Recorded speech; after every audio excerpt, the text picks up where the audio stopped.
दिमाग में आता है मोसाद। इजराइल की इस एजेंसी ने कई बार असंभव को संभव कर दिखाया।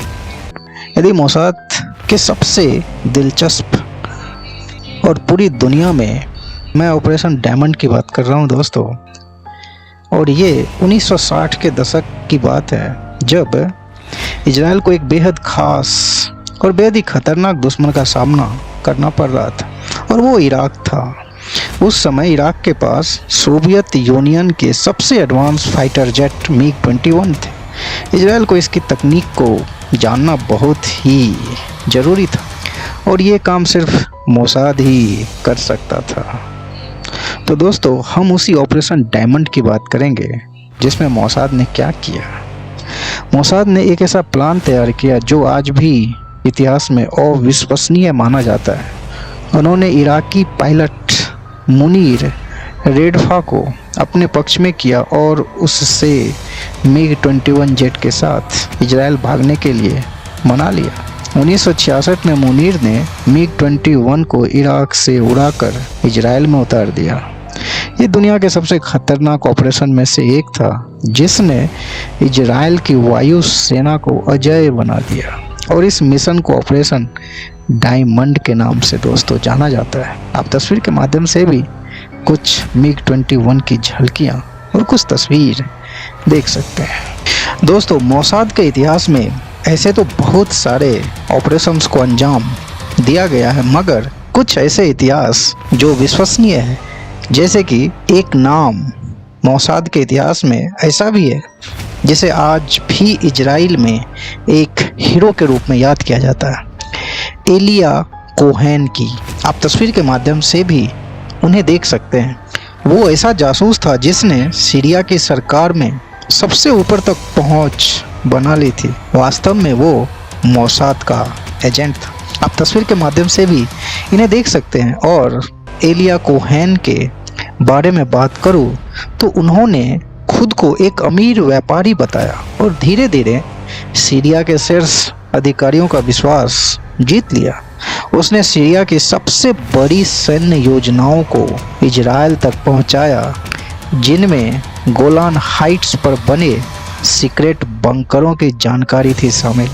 कहते हैं जब सीरियाई सेना की हार हुई तब पता चला कि उनके अपने बंकरों का डिजाइन एलिया कोहेन ने पहले ही इजराइल को बता दिया था, पर अफसोस 1965 में उनकी पहचान उजागर हो गई और सीरियाई सरकार ने उसे सार्वजनिक रूप से फांसी दे दी। लेकिन उनकी बहादुरी और सूझबूझ की कहानी आज भी अमर है।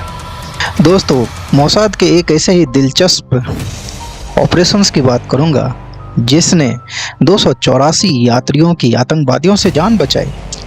यानी 1976 में फिलिस्तीन और जर्मन आतंकवादियों ने एयर फ्रांस की फ़्लाइट को हाईजैक किया और 248 यात्रियों को बंधक बना लिया था। उन्होंने विमान को युगांडा के एंटेवे एयरपोर्ट पर उतारा और अपने कैदियों के बदले कुछ आतंकवादियों को रिहा करने की मांग की। इजरायली सरकार ने इस हालत को हल करने का फैसला किया और मोसाद के साथ मिलकर ऑपरेशन थंडरबोल्ट शुरू किया। आप तस्वीर के माध्यम से भी देख सकते हैं। यह दुनिया का सबसे ऐतिहासिक रेस्क्यू मिशन था दोस्तों, हो भी क्यों ना, जब आतंकवादियों द्वारा 284 यात्रियों को बंधक बनाया गया। और तब इजराइल का ये फैसला कि हमें हाईजैक किए हुए फ्लाइट को बचाना है, ये अपने आप में ही एक ऐतिहासिक फैसला था।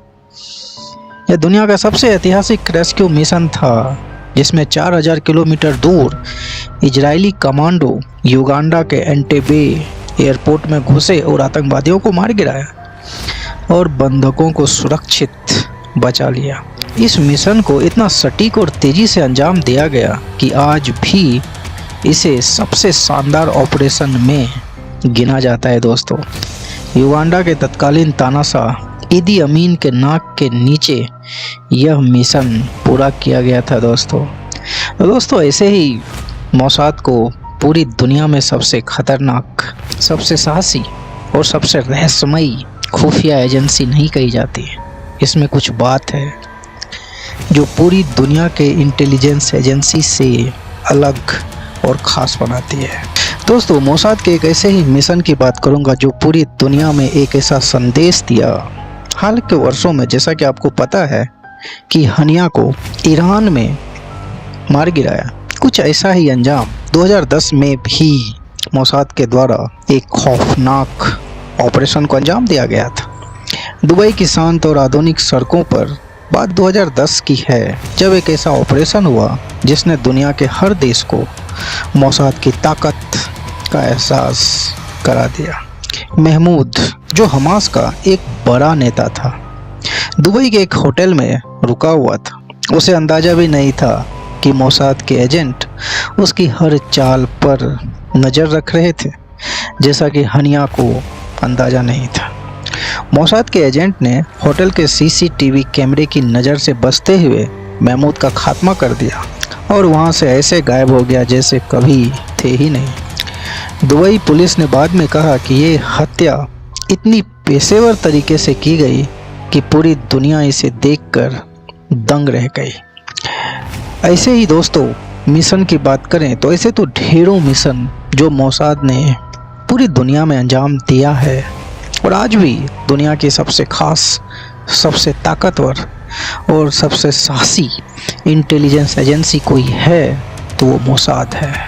टेक्नोलॉजी के साथ मोसाद की बात करें तो आज भी मोसाद सिर्फ दुश्मनों से लड़ने तक सीमित नहीं है। अब यह एजेंसी दुनिया की सबसे एडवांस टेक्नोलॉजी का इस्तेमाल करके अपने मिशन को अंजाम देती है।